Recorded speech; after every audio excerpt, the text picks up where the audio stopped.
Call it the communicable attributes and the incommunicable or non-communicable attributes. By the communicable attributes, we're talking about the characteristics of God that he has shared with mankind. The things about himself that he's also, being created in his image, has given to the human race.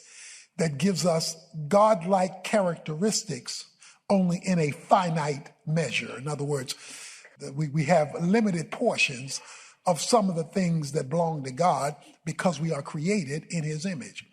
The non-communicable or incommunicable attributes of God are those characteristics that belong to him alone. In other words, they are not shared with mankind. We want to look at three of the non-communicable attributes of God, and I'm simply going to call them the allness of God, the allness of God. The three allnesses of God that I want to look at is his omniscience, omnipresence, and omnipotence. Omni is all. Omniscience is all knowledge. Omnipresence is everywhere at the same time. And omnipotence is his all power. Now we have knowledge, we have presence, and we have a certain amount of strength, but we don't have omni.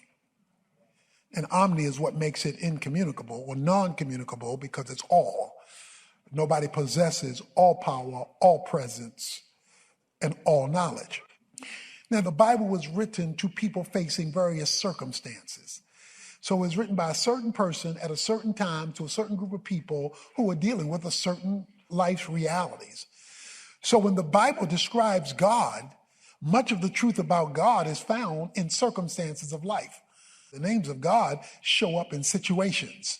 So God is not just for us to learn theology and to learn concepts, but to learn them in the warp and woof, the realities of life, because that's how the Bible was written, to real people in real life about the real God. And that's what makes the Bible relevant, because it wasn't written in abstract.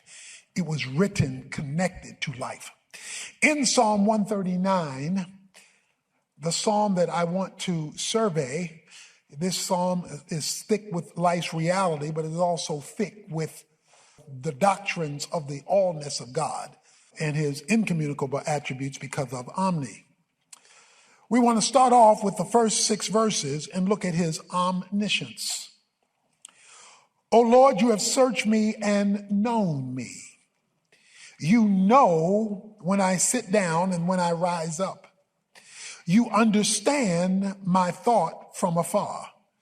You scrutinize my path and my lying down and are intimately acquainted with all my ways. Even before there was a word on my tongue, behold, O Lord, you know it all. You have enclosed me behind and before and laid your hand upon me.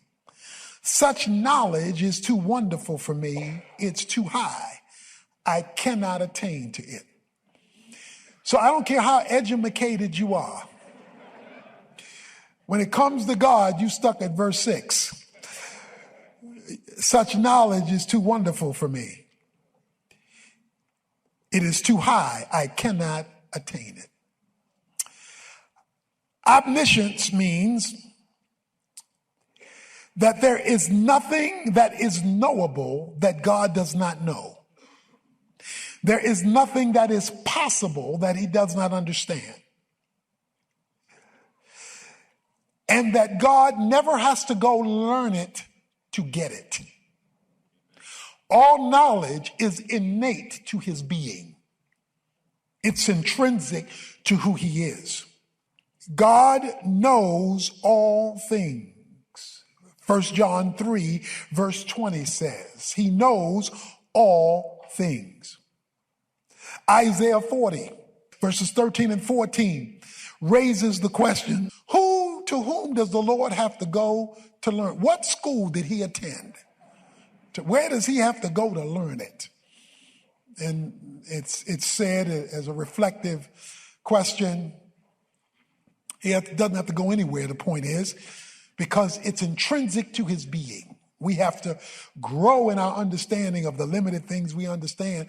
And even when we think we understand it, when somebody gives us a little bit more information, we found out we were wrong. That's why we change, okay? So God doesn't have to learn anything. How detailed is God's knowledge?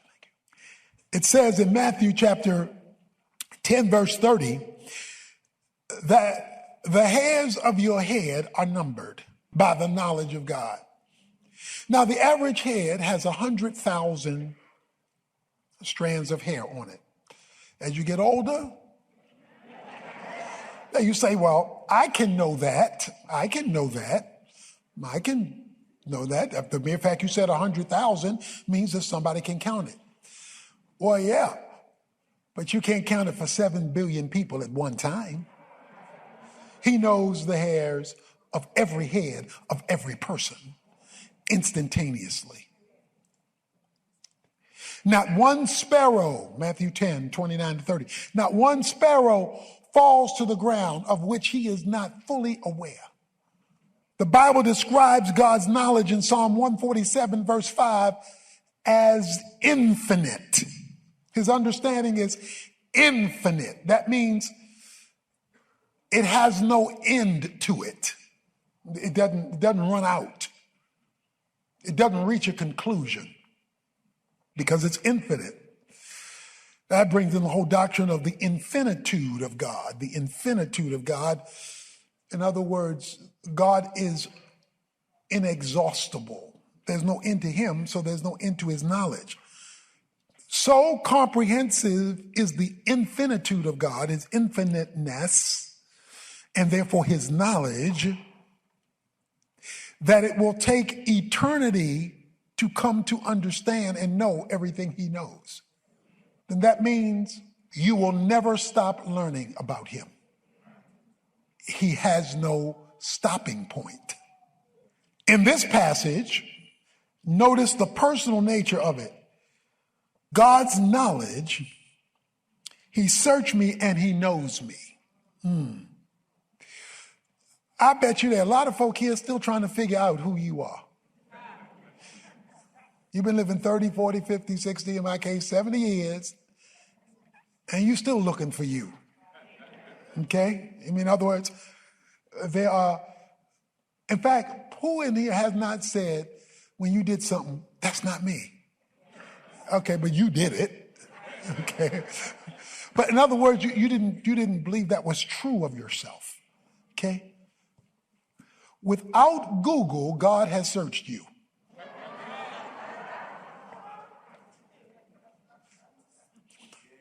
He knows you better than you know you. So wait a minute. So if God knows you, because notice, this is biblical theology. So this is written, he talks about God knowing me.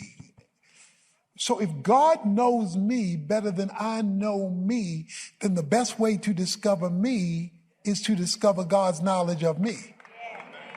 You with me? In other words, the best way to find you is not to look for you. Number one, you don't know who you're looking for. Because you just, you don't know who you're looking for. You're trying to find this thing. The best way to find you is to let God find you, because he already has searched you out. He knows you intimately. So this great incommunicable, non-communicable attribute of God is also very personal. He knows the hairs on your head. He has the details of your life. It reminds me of Peter in Luke 22, verses 31 and 32. He tells Peter, before the cock crows, you will deny me 3 times. Okay, it hasn't happened yet. It hasn't happened yet.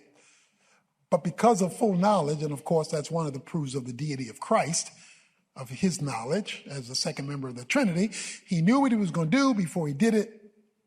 Didn't make him do it, but he knows.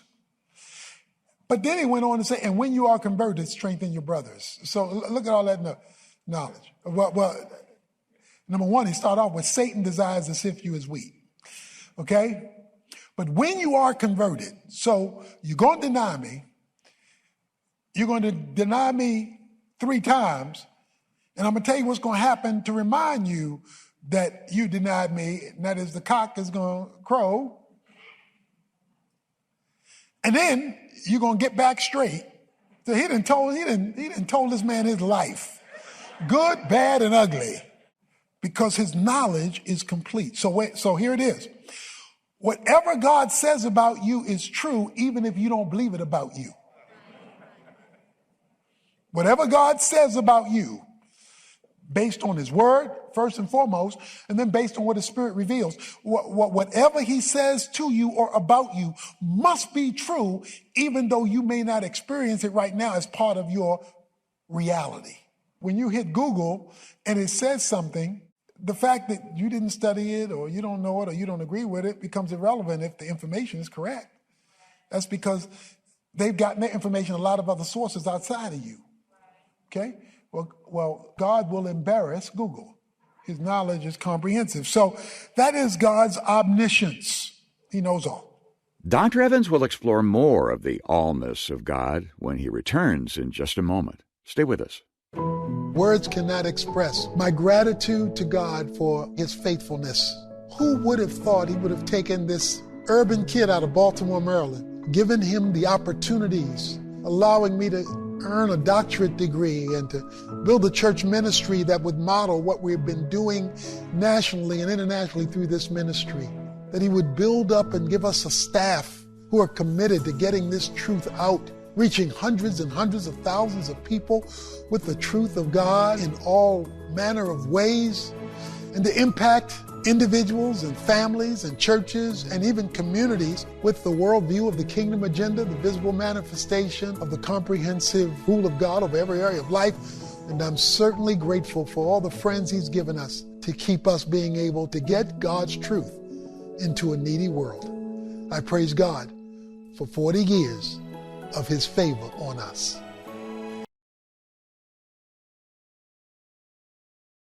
Secondly, his omnipresence. Let me read verses 7 to 12. Where can I go from your spirit?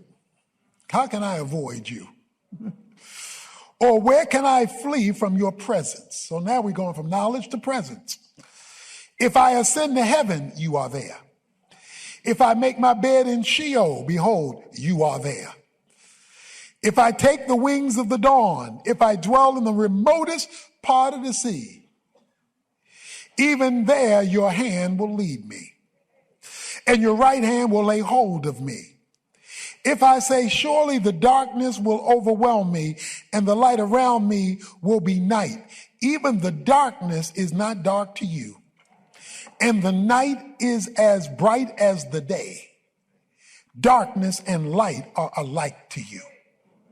Wow. Remember that song, Nowhere to Run, Nowhere to Hide? God's omnipresent means that God is in all places simultaneously. I love the way Solomon in his prayer, 1 Kings 8, 26 and 27, he talks about the presence of God being so awesome that it extends beyond the heavens. Now, if you will remember, Genesis 1:1, in the beginning, God created the heavens and the earth. So that means God existed prior to the heavens and the earth because he made the heavens and the earth. So God existed prior to time and space. So that raises the question, well, if there was no heaven and there was no earth, where was God?